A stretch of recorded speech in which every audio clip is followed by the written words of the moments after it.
Before viewing this episode, please subscribe to the YouTube channel and hit the notification bell for all notifications for my new drops.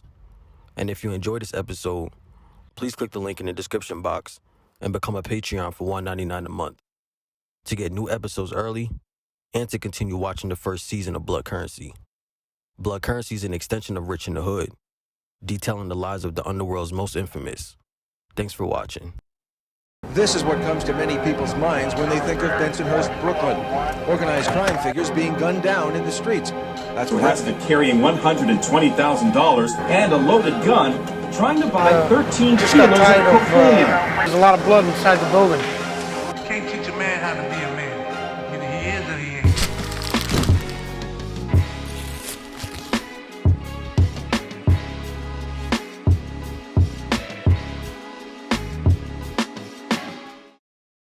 This is Rich in the Hood, Season 2 docuseries, and I'm Luc Stephen.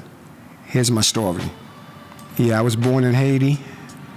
My father was a senator in Haiti. My mother was a seamstress or designer. During his time in politics in Haiti, the Papa Doc Duvalier crew, or whatever you'd like to call them, they had 2 assassination attempts on my father, and we had to flee the country as a family, and we migrated to Boston. Growing up in Boston, I remember, things like with my uncle, he would take me down. He was more or less the father figure because my mother wouldn't let my father come around, so my uncle would take us to Chinatown and to matinee movies, and we was into Bruce Lee, karate, and karate school and things of that nature. Went to school, played some basketball, and then my mother decided to uplift us and move to New York, and we moved to South Jamaica, Queens.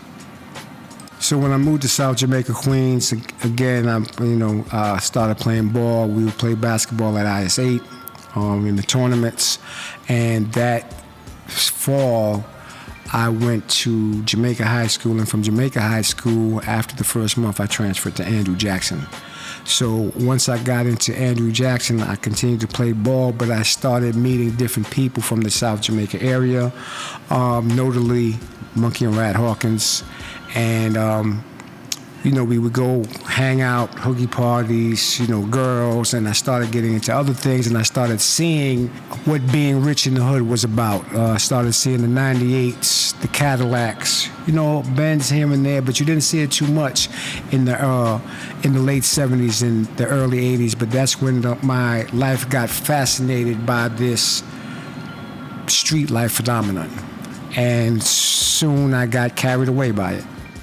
So, after being introduced to 40 Projects, the girls, I started hanging out, going to parties, selling loose joints at places like La Chalette, Fantasia. Started off with loose joints and worked my way up to nickel bags. Still was living at home. My mother was a very strict Haitian woman, and I kind of rebelled against her. And if I was rebelling against her, I was rebelling against my Haitian culture because I looked at it as being too strict and too overbearing for me. So yeah, things was too strict and very overbearing for me.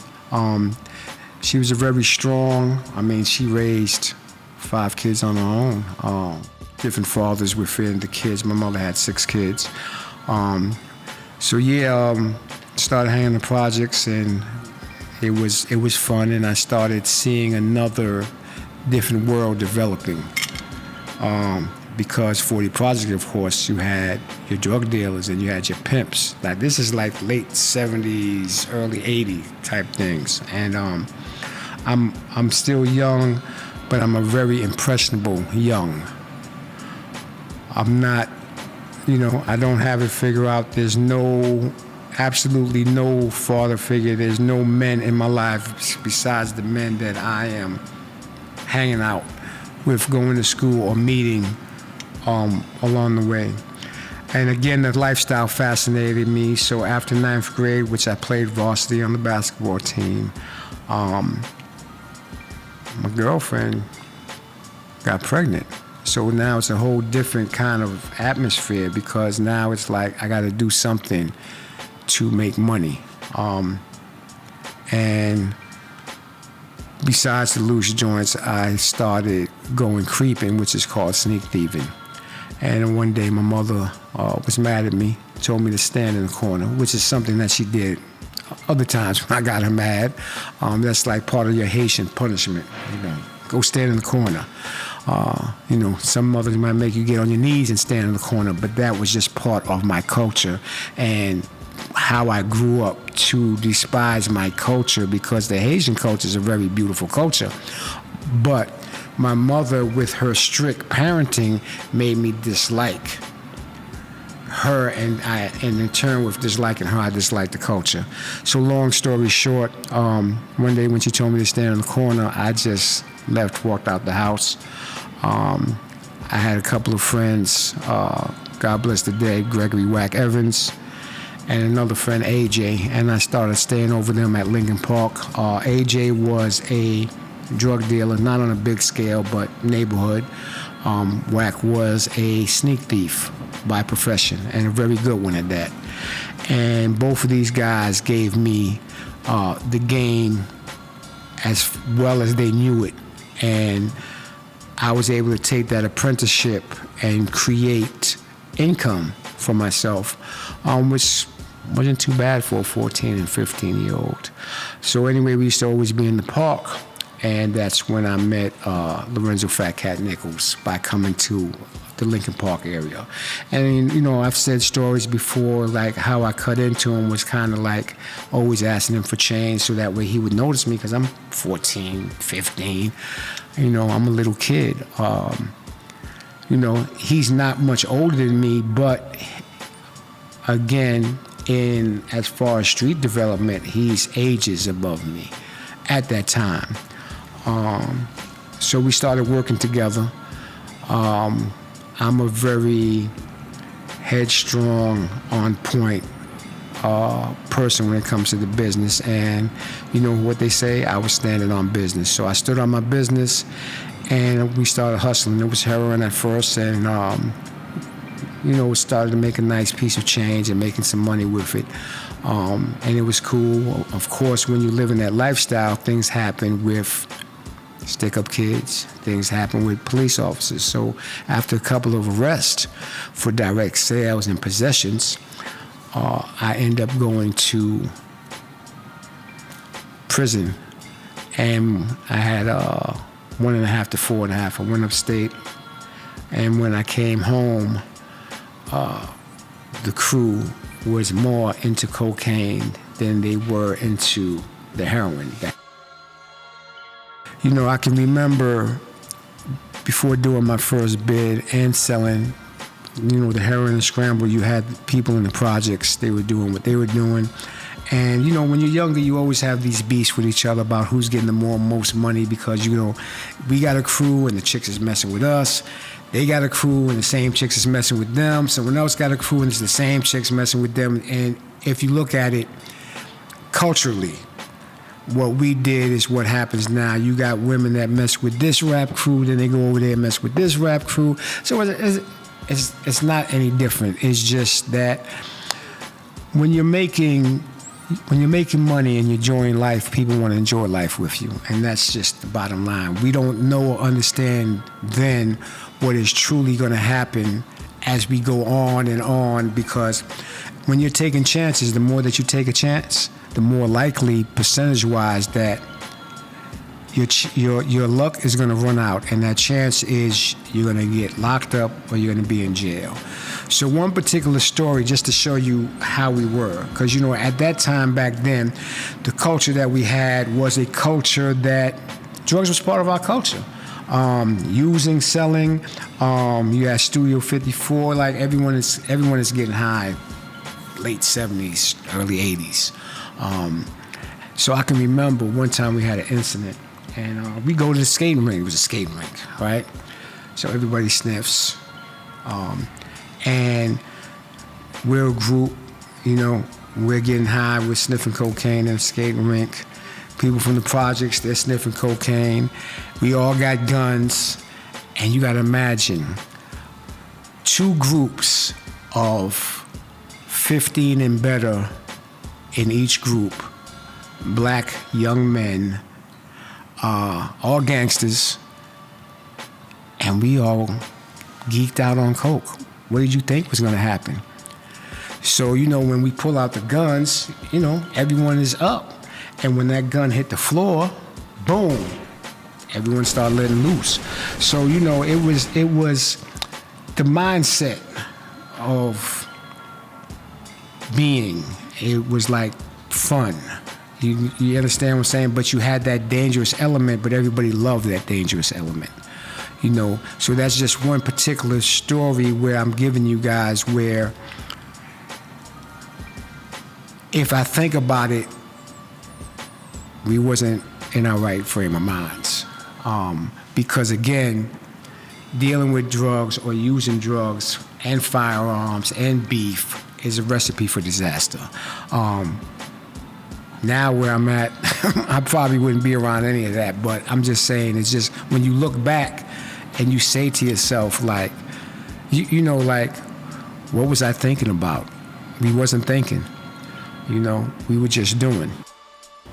So again, when I came home after that first bid, it was more or less like the crew is now into selling cocaine, and left the heroin alone. Well, didn't really leave the heroin alone, but changed the way heroin was sold. When I first went to prison, heroin was sold as scramble. So we would, take the spoons and you put 3-to-1 with the bonita and quinine, and you make that's your cut. And then from that cut, back then the dope used to take 40, 50, 60, 75. It wasn't this 1, 2, 3, and that was it that you have now. Back then, we was getting pure heroin, and the profit margin was tremendous. So again, once I came home, we started getting into the coke again. They were selling quartergrams out of Cat's game room. Me and Mike Bones created dimes, which we sold across the street. So Cat had the quartergrams, I had the dimes, and these people would come from all over to buy these drugs. Like, you had movie lines, that's what we called them. Like, someone might ask me, what's a movie line? Because things is different. You don't see lines at the movies no more, so I would have to say it was a party line to make you guys understand where I'm coming from. Because back then we said movie lines, but these were like party lines getting into an exclusive club just to buy drugs. And we took no singles. So you would have people that would actually give people change, like, okay, I can't take no singles, but, I got $10, and a person might say, give me $12, and I'm gonna give you a $10 bill. And that's another hustle. See, back then we was hustling. We would find a way, and then you just make it happen. And that's where we was at with it. So we're making this money. I'm living this lifestyle. Nothing that I ever dreamed of. And the drug hold on South Jamaica became, it was like going into a phone booth and coming out as Superman. That's how the drug trade blew up in South Jamaica, where everyone was making money from it. When crack came out, it just became even more crazier. But, we're making 200,000 and some change a day. Cream is making 200,000 and some change a day. Corley's making 200,000 and some change a day. So again, the cash flow is there. I was a kid, it was no father. I started looking up to these individuals. Like, these were my older brothers and my peers, and they were giving me the game, and they was giving me a new way of life, and I was making money, and I was living correctly, and I was able to do things for my mother, do things for my sister, do things for my girlfriend and my kids at the time, and we was able to live a lifestyle that we probably wouldn't have been living if I didn't get into this. Crack, that came like a whirlwind. How we first found out about crack is we used to buy keys, because part of my position with the Fat Cat organization was that I was a lieutenant. So my job was to buy drugs, distribute drugs, collect money, sometimes discipline, sometimes not. It all depended, but everything was at his behest. Back then we had a series of, there were 3 bosses. Those 3 bosses were Corley, Supreme, and Cat. And it was whatever. Bump was on another side of town, which was the north side. Tommy Mickens was in Lawton and Rockaway, so they wasn't even in our territory. So, we all from Queens, and it's all about Queens getting the money, but everyone had a different situation that they lived accordingly by. So with us, sometimes things got funky, people got hurt, I sold drugs, I distributed drugs, I collected money. Sometimes I would have to discipline. We would come up with packaging ideas, like our marketing schemes. We would sit down and create marketing, and sell our drugs a different way from everyone else. Like, you gotta have like gimmicks. Like, we might have had 2-for-1s, or you might have had free specials to induce the clients to come and to buy the drugs or use the drugs from you. You just had to have good drugs while you was doing it. So when the way that crack came about where we're at in Queens, because it was uptown, is I used to buy keys from a guy named Yap Yap. God bless the dead. Yap Yap's passed away. He was an old timer, but this is when Jackson Heights was open. So you probably might have heard the stories of Giselda Blanco was in Jackson Heights. So back at that time, Jackson Heights, we're getting her shit. That's what we're doing back then. So Yap Yap, called him that because he talks a lot. So his nickname was Yap Yap. He would buy the thing, and he was telling us about how uptown they cook their coke and sell the pieces. And, uptown had all these base houses. Like, we might have had a base house in the projects, 40, might have had a base house in Baisley. This is before crack was all over the place. Once the crack epidemic happened, it's like every block became a spot. Like, you could get high anyway, but before they had certain spots where you would get high. So Yap was telling us about the base houses in uptown where they just sat in there and cut you pieces from the rock, from the cooked up base. Didn't know about that then. So we had a guy named Muscles. Muscles used to cook up for us. So, we started out cooking an ounce at a time, but that was taking too long and it was too tedious because, you're getting fast money. You want to bounce. You want to boom, boom, boom, boom, boom, and we out.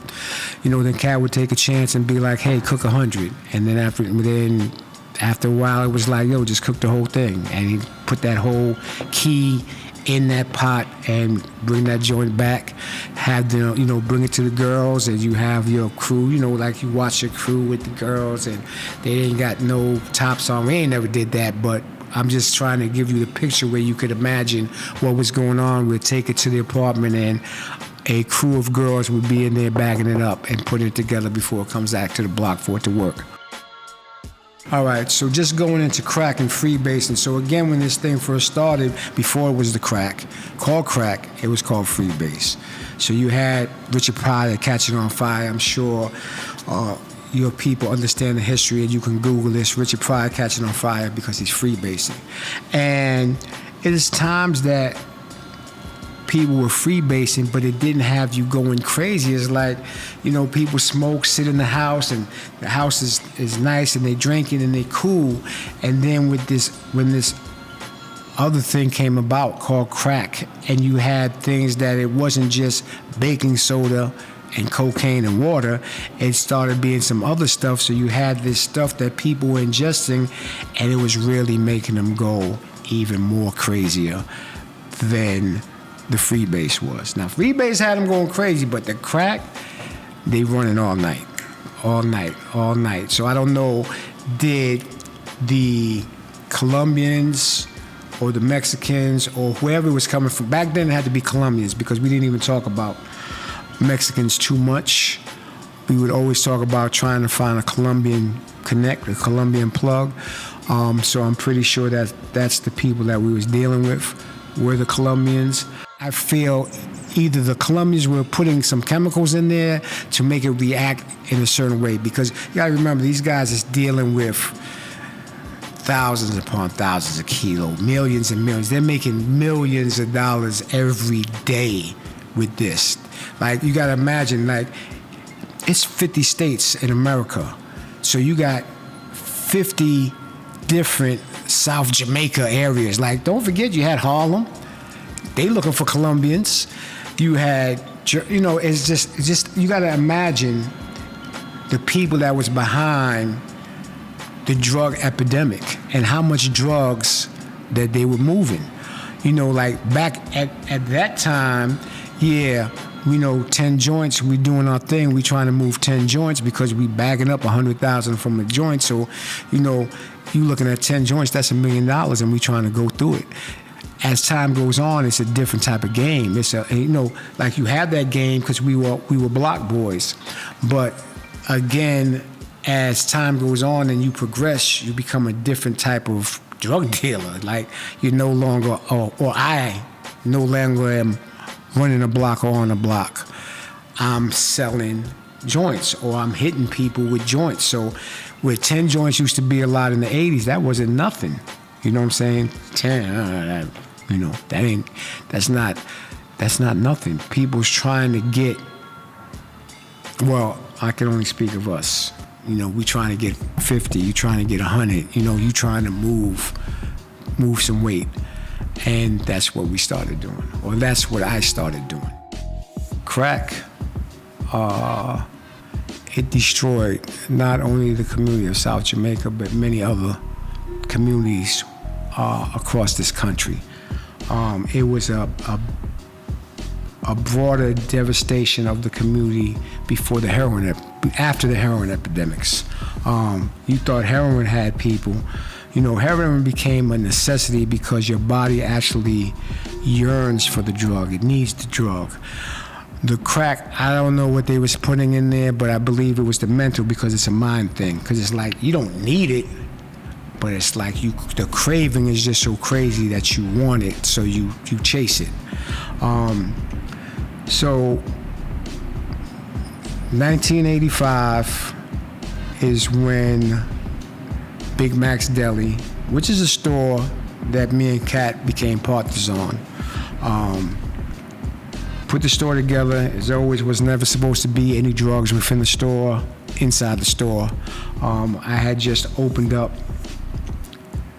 a game room on 119th and Sufton, so a lot of times I was down there. I just happened to ride my motorcycle down the block to 150th Street and check into the store.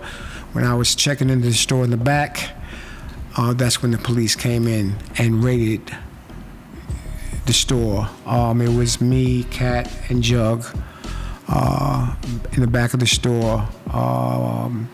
Diane was behind the counter, Rita was behind the counter, and my little man Boney was behind that counter when they came into that store. So we all got arrested.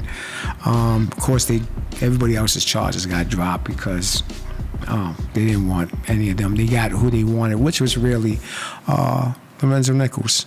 We went to the station, and police were coming from all over the city because they wanted to take a look at him, because, you know, they're hearing names, but a lot of people didn't know what we actually looked like, you know, unless you went to that precinct and you seen that board.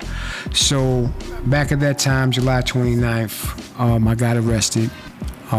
We got out the next day.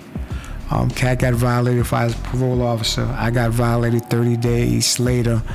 Ended up having to do 2 years on a parole violation from that bid.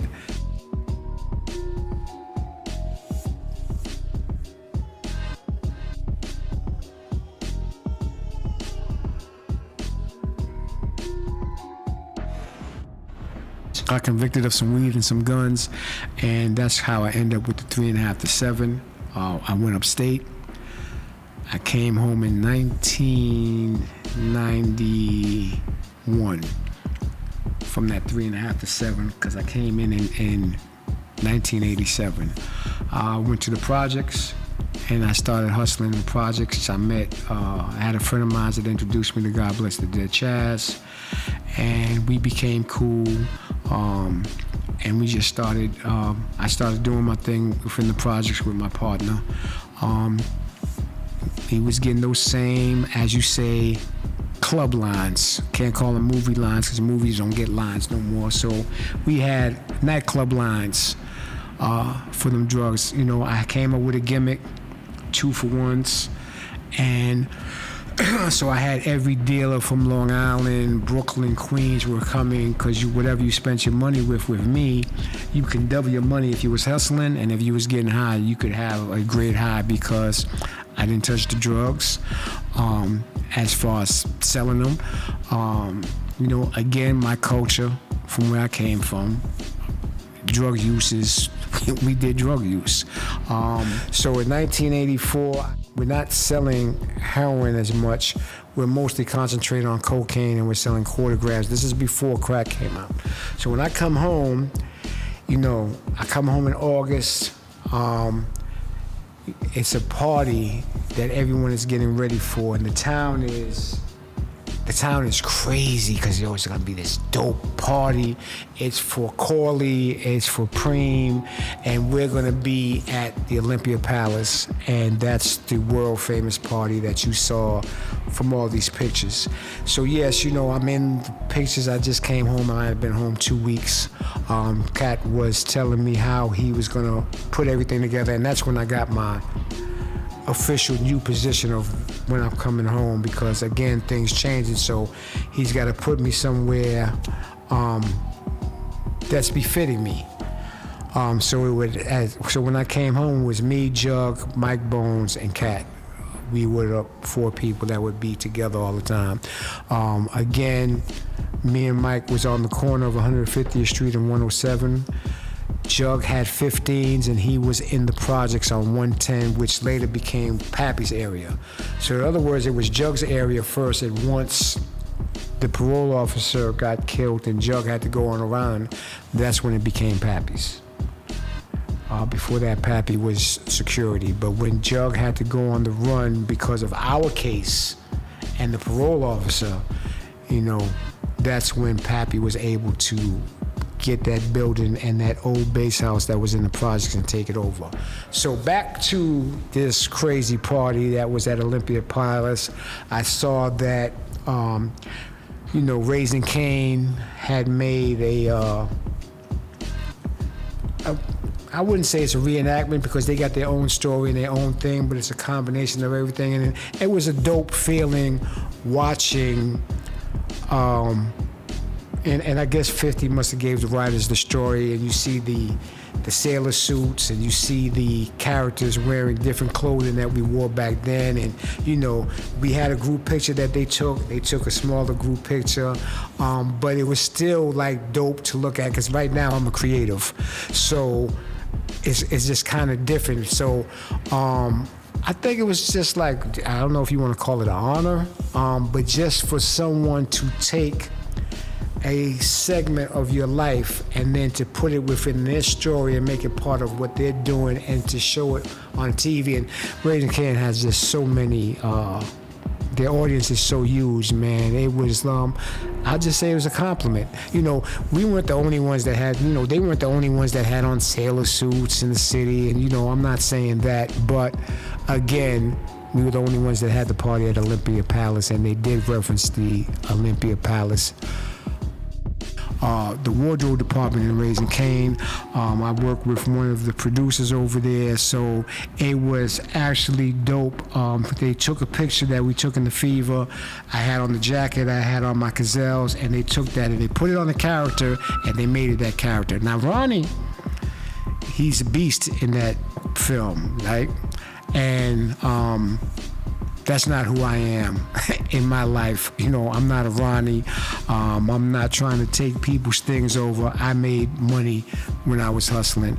But it was pretty cool. It was actually very funny and laughable when everyone was called. And sometimes people would still call me, yo, was you the real Ronnie? Nah, bro. I don't think that there's a real Ronnie. I think the real Ronnie is a mixture of different characters, or just a figment, and all they did was take the clothes and the styles and they put it to us. Put it to that character. They put the clothes and the styles that we had and gave them to the characters that they created, and it makes for a dope show. What was really dope about that time in the 80s, and again, I've been around in the 80s, the 90s. When I came home, I was on the run, but, I was active. I was at, P. Diddy parties when he made his first, got his first $10 million for his record label.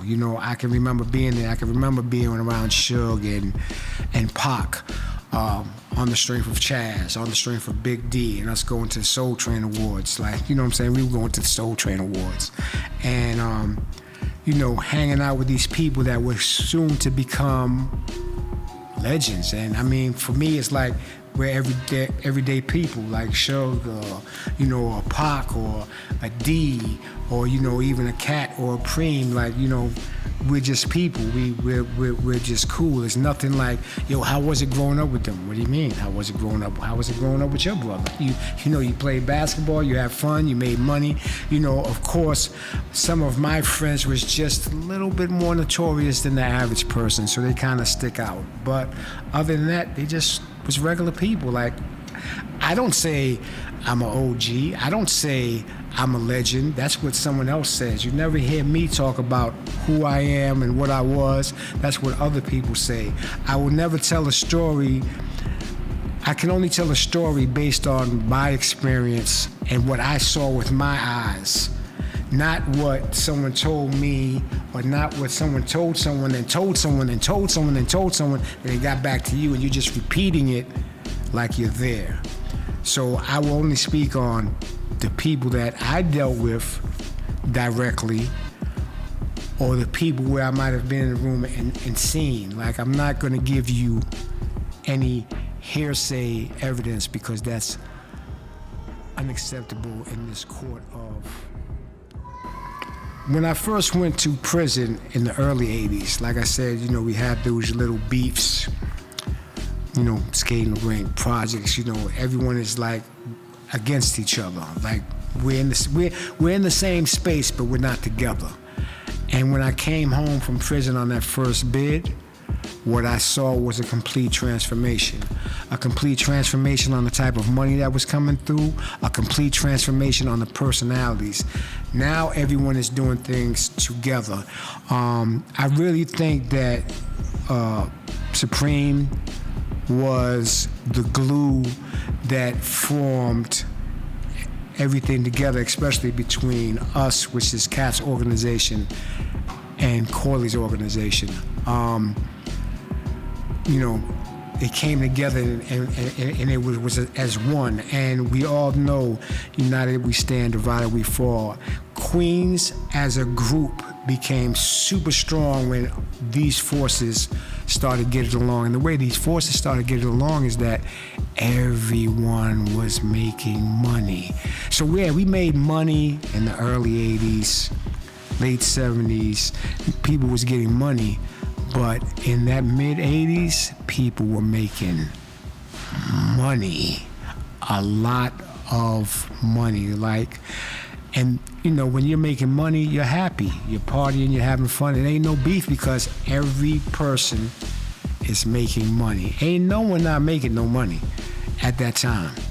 And that is why everyone was able to get together, and you were able to have things that were situated as a table. A concept for the Roundtable came at that time because it was about putting people together. Now, when it became formed and other things was going around, that might have been a different structure. Again, I'm in jail, so I can't speak about that, even though me and Cat spoke on the phone a couple of times, and he was telling me about it. As far as the structure goes, the structure was created a long time ago, because how could you bring these forces together? At that time, Pat was the security. He wasn't on the round table. Jug was on that table. it was a few of us would sit down, from Mike Bones to Supreme. Prince just came home, so he wasn't there. He just came home. He was learning the game or how the game went. So it was a dope time, and to me, everyone was happy. And that's why we was able to get along and able to stay along, and that's why, everyone's word from the bosses, because again, we had a series of bosses. You're never gonna hear me say I was a boss. I had my own crew, so I guess you can say I was a boss, but we all took orders from those three individuals. But Cat was my boss, and that's who I took orders from at that time. So again, some of the decision making from my peers led to the downfall of our crew. First in point was the shooting of the parole officer. What that did, I wasn't there, I was on a violation. I can't say who planned what, who did what, but it did affect me just like it affected everyone else within that community, probably more so with me. So what happened is that any little thing with parole, I was getting violated.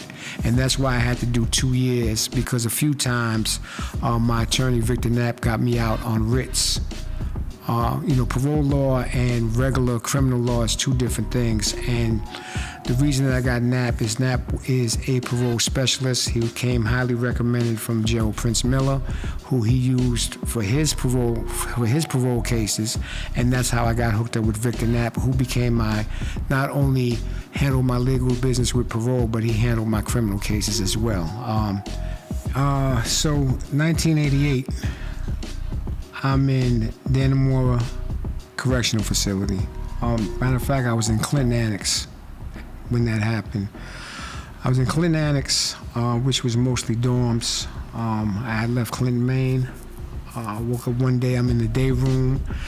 And no, matter of fact, I didn't wake up. It's lunchtime, and we are sitting in the day room watching TV, and the news comes on, and they're talking about a police officer that got killed in South Jamaica, Queens. And they explained everything that happened. He was watching the house and he was witness. God bless him, rest his soul. Condolences to his family and everything else, and to the world at that. They killed him. In the pit of my gut, I felt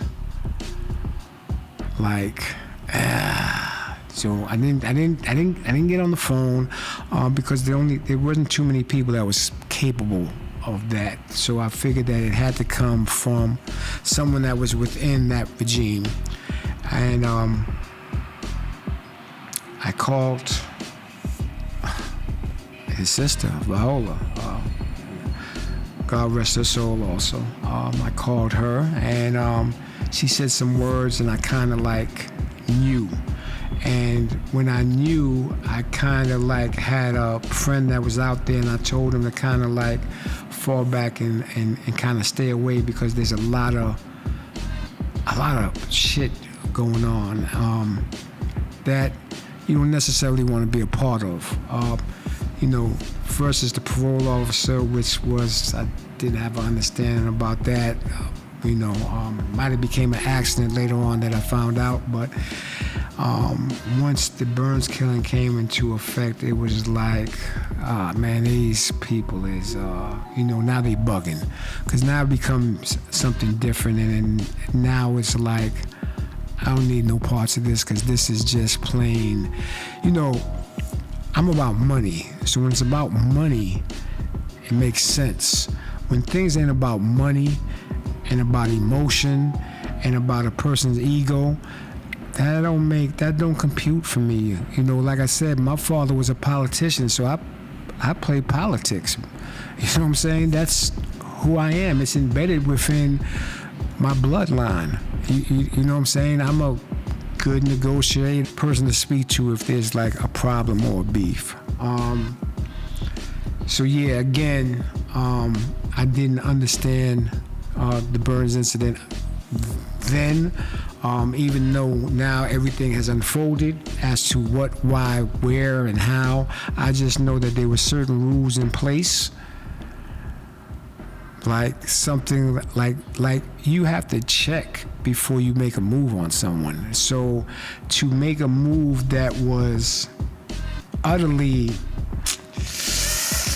I gotta call a spade what a spade is, which is utterly crazy and made no type of sense. Like, why didn't you check with someone? That's how it should have been. I know that we were in different jails at the time, so maybe something like that couldn't be helped. But then again, it could be helped, because if you ain't get in touch, guess what? You gotta wait. You know what I'm saying? Like, that's like the mob had certain rules, like don't do this, don't do that. And if you violated those rules, they killed you. So I'm not saying here and say, hey, that guy should be killed. But back then, at that time, if he wasn't in jail, it should have been some kind of reprimand. Like, nigga, you gotta pay a fine, nigga. Give us $250, $500. Like,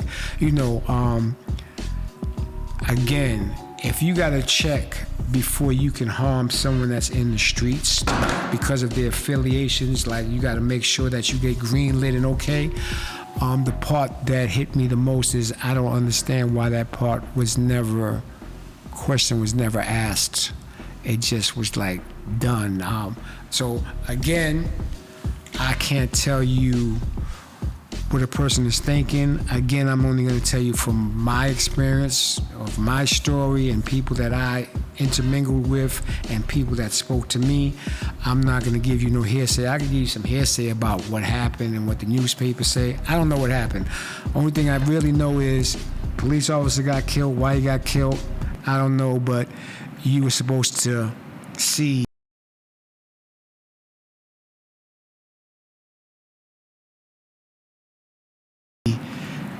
is that cool to do that, not just do it, because what you did is you changed the lives of a lot of minority black men that were in jails, on the streets of the United States of America. That murder affected every hood in the world, because it wasn't like he was chasing you and he shot at you, you shot at him. Y'all went to his car and y'all put the work in. And then you danced around the car, and then you went home and you did that for shorts, and you started talking about it to people. Like, listen, I know, again, right? I know this, right? I do interviews. I'll never say I did anything to anyone. You know why? Because I ain't got no immunity. You know what I'm saying? I never hurt a fly. That wasn't my demeanor. I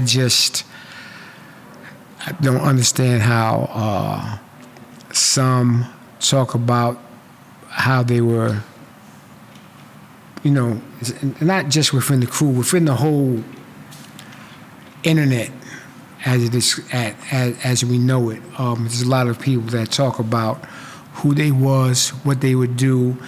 It leads to the arguments of going back and forth with each other. And, like in the streets, I didn't really talk to everybody. I was cool with a lot of people, but I ain't talk to everybody.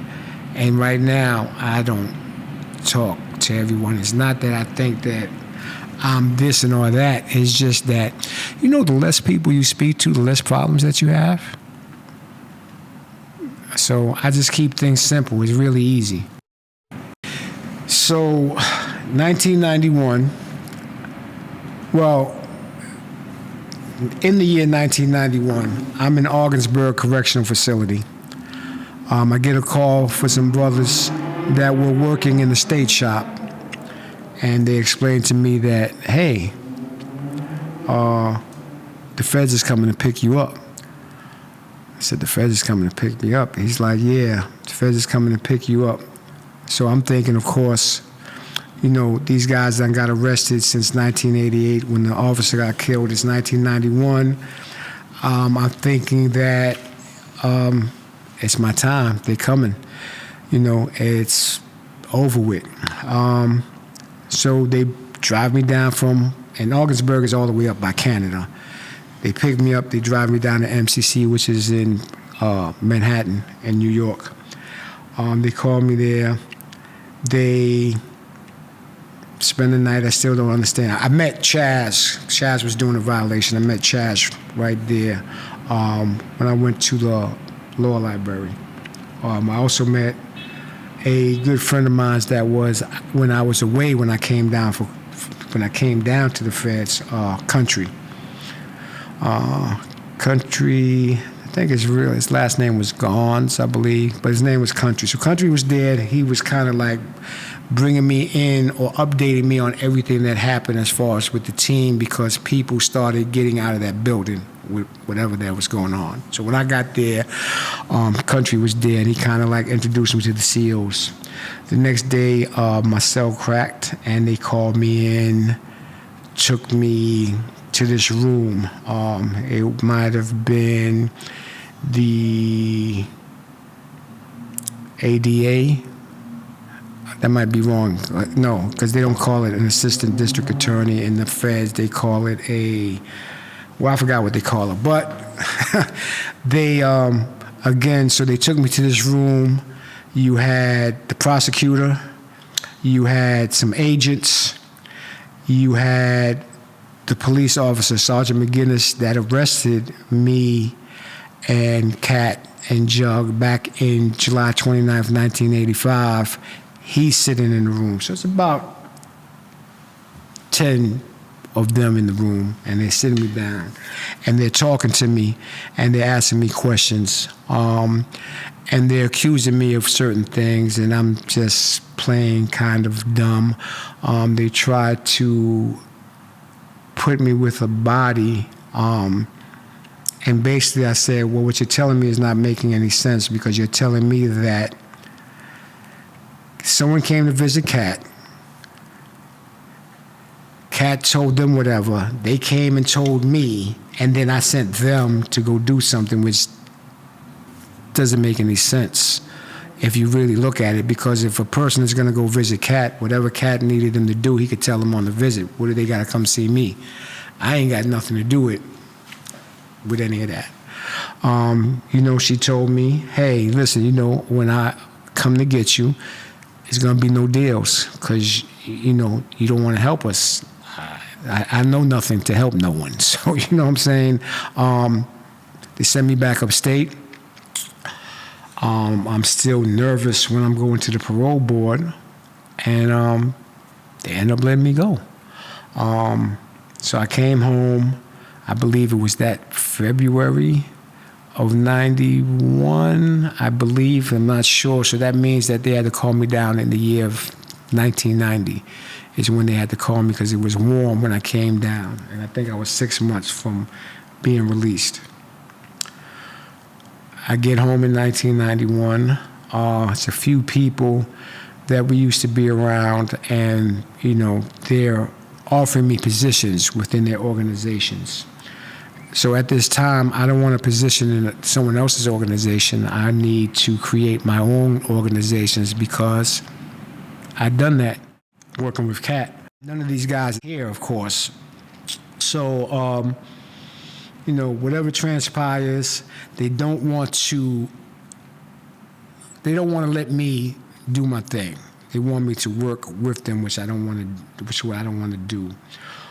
So what happened is Chaz lent me $5,000, and with that money, I was able to hustle and take it from there and build myself back up again, hustling within the projects with my idea of 2-for-1s, and that's what we worked.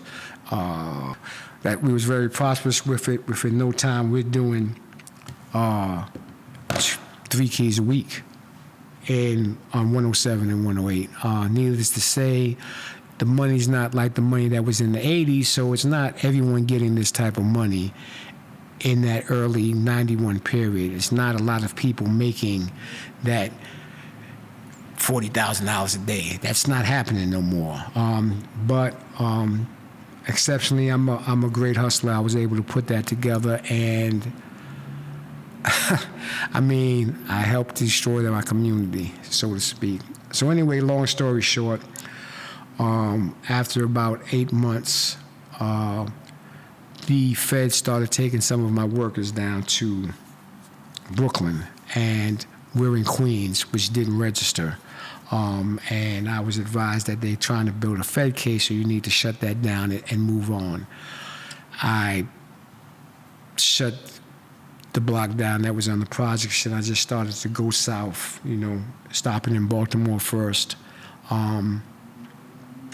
What transpired is I had a parole violation because parole gave me they wanted me to be on strict supervision. I already had been home 18 months. I wasn't trying to be on strict supervision. I already was doing my thing. I'm situated,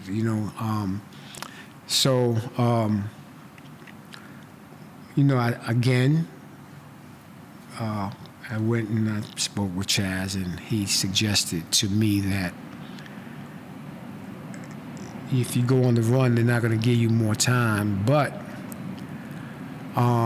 whenever they catch you, you just do your time, And I decided to go on the run and start coming down the East Coast. While I was on the run, other cases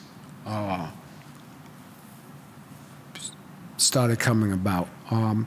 Basically speaking, I acquired a Chaz.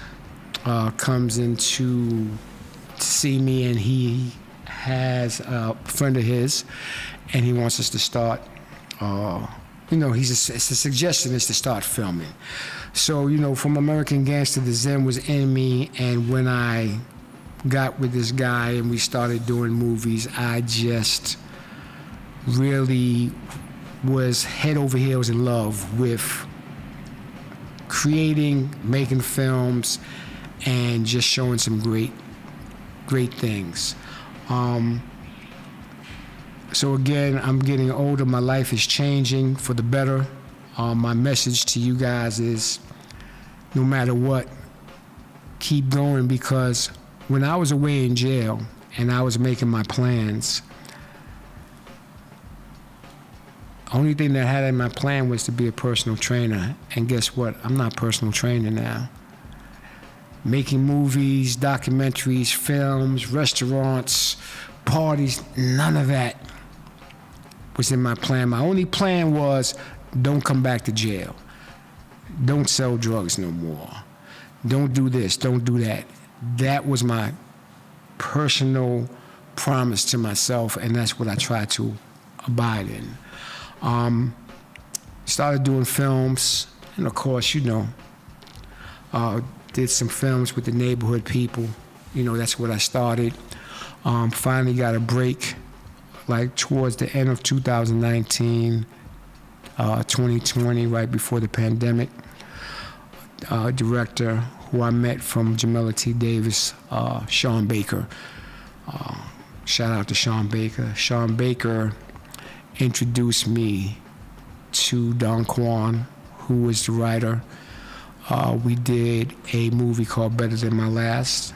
That's where I met Frank Blentman, who is a person I work with as a director and a DP now. I'm at DC Codes. Great, film people. And I went from working with the neighborhood people to working with people that have done stuff and had stuff on BET. DC did some stuff with Beyonce, Frank, some great people, and that was my breakthrough within the film industry. Fast forward to, not fast forward, I also met and started working, and particularly right after that, with True Light Films, and that is when my situation started to change, and we're making better movies as we go along.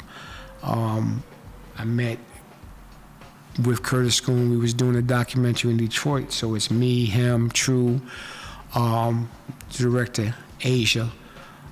Shout out to Asia, shout out to Curtis Schoon. We're in Detroit. So we're in Detroit, and I call Kyle Dawson. Kyle Dawson knew a lot of people in Detroit, so he puts me on the phone with Big 50. We talk. So she tells me about K-Deezy and Minna Monroe. That's my first introduction to the city of Detroit. Me and K-Deezy talk. Me and Minna Monroe talk. I leave, go to New York. I come back. Me and K-Deezy start speaking a little bit more often. We're watching each other. K-Deezy invites me to introduce me to his man, who was Dennis Reed. Started going to Detroit. Me and Dennis started speaking, and we decided to work on a project which recently just came out, which was called Cream. Now I gotta cut this, don't cut it, but you gotta put this before.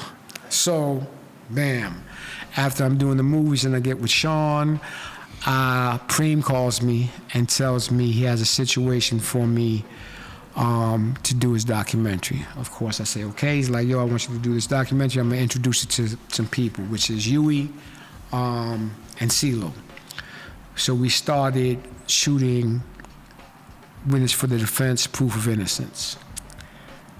Started shooting that. Right after that, Huey tells me, who has Win Publication, he wants me to work on a movie, and he wants to introduce me to Kwame Teague and this movie Sin. So we put Sin together. Of course, True is my man, so True is rocking with me. We create Sin, which hopefully should be coming out now. Great movie. Gave me a chance to really legitimize what I was doing. When I say legitimize, meaning like you can do some things and people's looking at you like you ain't doing nothing. With that project, I was able to work with the late, great Lou Gossett Jr., Academy Award winner, multiple different awards, and now I'm starting to deal with, after better class of talent, so to speak, notable talent. If you want to be great, you have to surround yourself around great people, and that's what I started to do. Kwame went on to write Sin. Then he went on to write Cream, and I can tell you the story about how Cream went with my trips for Detroit time. So basically you would cut it there and you would go back to when I start talking about Dennis Reed and Schoon and going to Detroit and put that behind the statement I just made. And again, I'll try to, I worked on over 30-something projects to date. Don't never let someone put you in a box to tell you you can't be or you can't do whatever you want to do within your life. Change can come if you're willing to make the change and push the change, but really it's up to you. So you take me for an instance. I mean, my life, father was a senator, left the country of Haiti, went to Boston, came to New York, became, I would have to say, got good grades in school, left school, and became a major drug dealer in the early 80s. To being a constant criminal over and over again, going on the run for 9 years, doing 2 state bids and 1 Fed bid, and to come home and to be where I'm at today is, man, that's just an understatement of how God works if you allow God to work through you and you stay steadfast in trying to achieve what you're trying to achieve. Like, you can't be in the street and into something else, like you're trying to juggle two lives. Like, that don't work. You got to be focused, dedicated to what you're doing, and bring all that home. I put in, I definitely want you to understand this. I am just getting started with this. I work with, of course, me and True work together. I work with Yui. I work with, my man Black Rich and Chris. I'm just doing some things. I'm proud of myself. My kids are proud of me. My grandkids is proud of me. It's like a whole different, it is a whole different dimension of space to be in. But what I'm telling you is, you take my story, and anyone, if you stay focused, you can do whatever I do. You can leave all that selling drugs, using drugs, abusing women, doing this or whatever, and become very constructive. So, again, altogether, if I look at my resume, I'm like 35 titles in, and, I'm going to just read them down to you right quick. I may not get everything, but, in development, I've got Two Sides to a Story, The Bodega, Glow, Heartbreaking Homicide, Snow. That's what I'm developing. What we've done is I've acted in The Bottle Girls. I produced in Balling, Born to Box, Madam in the Mirror, Ruthless in New York, Sin, Will You Marry Me, Witness for the Defense, Proof of Innocence, which is a documentary, Sip and Smoke, which is a talk show. 1, 2, 3. Cream, which is a feature film. Everybody Dies, which is a feature film. Self-Destruction, which is a feature film. The Throne, Honor Among Thieves, Life as a Zoe, Worst Day Ever, Divided We Fall, Frenemies, The Cabin, Black, White, and Blue, Circles, Pray Before You Eat 2, Pray Before You Eat 1, The Pale White Horse, the series Sin, Urban Eats and Treats, Better Than My Last, Sister's Keeper, which is a 10-episode series, the 2 American Gangster shows that I did, and I even had the opportunity to work with one of the greatest Barbara Walters of hip-hop, which is Jazzy Bell, and I was able to work with her, which was so educational and so enlightening, doing a podcast, Women in Hip Hop. Just that one season of experience with her just opened up my eyes to so many things. And again, like I say, you want to be great? Surround yourself with great people. Surround yourself with good people, honest people, loving people. Prior in my life in the streets, that might have been a selected few. Don't get me wrong, the industry is probably worse than the streets. So you gotta navigate yourself, and you gotta find the right people that you can build with, and then it becomes a beautiful thing. So I think that what I'm part of creating for the culture to see is gonna last forever in a lifetime. And thank you. Anything else?